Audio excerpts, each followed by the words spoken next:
ഭാര്യക്കും ഭർത്താവിനും കൂടെ ജീവിക്കാൻ പറ്റുന്നില്ലെങ്കിൽ പിരിയാം. അതിന് ചില മാനദണ്ഡങ്ങളുണ്ട്, ഇസ്ലാമിക നിയമപ്രകാരമുണ്ട് മാനദണ്ഡങ്ങൾ. ഇതൊന്നും പാലിക്കാതെ ഒരു കടലാസിൽ ഞാൻ ഇവിടെ ഒഴിവാക്കി അയച്ചാൽ അത് അംഗീകരിക്കാൻ പറ്റും? കോടതി അംഗീകരിച്ചിട്ടില്ല. അത് പള്ളി കമ്മിറ്റിയാണ് ഇതിന് തീരുമാനം എടുക്കേണ്ടത്. പള്ളി കമ്മിറ്റിയും ഉണ്ടാതിരിക്കുക ചെയ്യുന്നത്.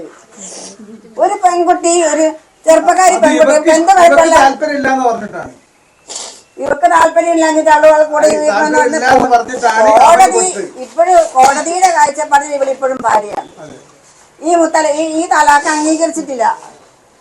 എന്നിട്ട് എന്തിനാണ് പിന്നെ ഇങ്ങനെ ഈ പെൺകുട്ടികളെ കഷ്ടപ്പെടുത്തുന്നത്? ഒന്നുകിൽ അവൾക്ക് കൊടുത്ത സ്വർണം കൊടുത്തേക്കട്ടെ. ഇത് ഒന്നുമില്ല, അയാളുടെ കയ്യിൽ സ്വർണവും ഇവിടെ ജീവിതം മുഴുവനും തുലക്കുകയും ചെയ്ത് സൗന്ദര്യം യൗവനം എല്ലാം മാറുന്നെടുത്തു. എന്നിട്ട് ചവറ്റ് കൊട്ടയിലേറുന്ന പോലെ കറിയിലെ കരിവേപ്പില പോലെ വലിച്ചെറിയാൻ ചെയ്യുന്നത്. അതുപോലും ഒരു കഷ്ണം കടലാസില്ല, ഒരു തുണ്ട് കടലാസില്ല. ഇസ്ലാമിക നിയമം അങ്ങനെ പറയുന്നില്ല. ഇസ്ലാമിലും അങ്ങനെ പറയുന്നില്ല, ഇന്നത്തെ നിയമത്തിൽ അങ്ങനെ പറയുന്നില്ല. മുത്തലാഖ് നിർത്തലാക്കിയല്ലോ.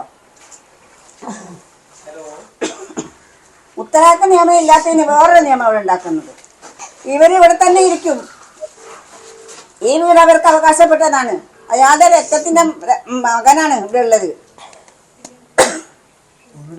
തോന്നിയാസം കാണിക്കാന്നേ സ്ത്രീകളുടെ നേരെയാണ് എല്ലാ പരാക്രമവും. എന്നിട്ട് ഞങ്ങളിവിടെ വന്ന് ഞങ്ങളെ കാറൊക്കെ തടഞ്ഞ് ഭയങ്കര പ്രശ്നങ്ങൾ ഉണ്ടാക്കി. ഞങ്ങള് പരാതി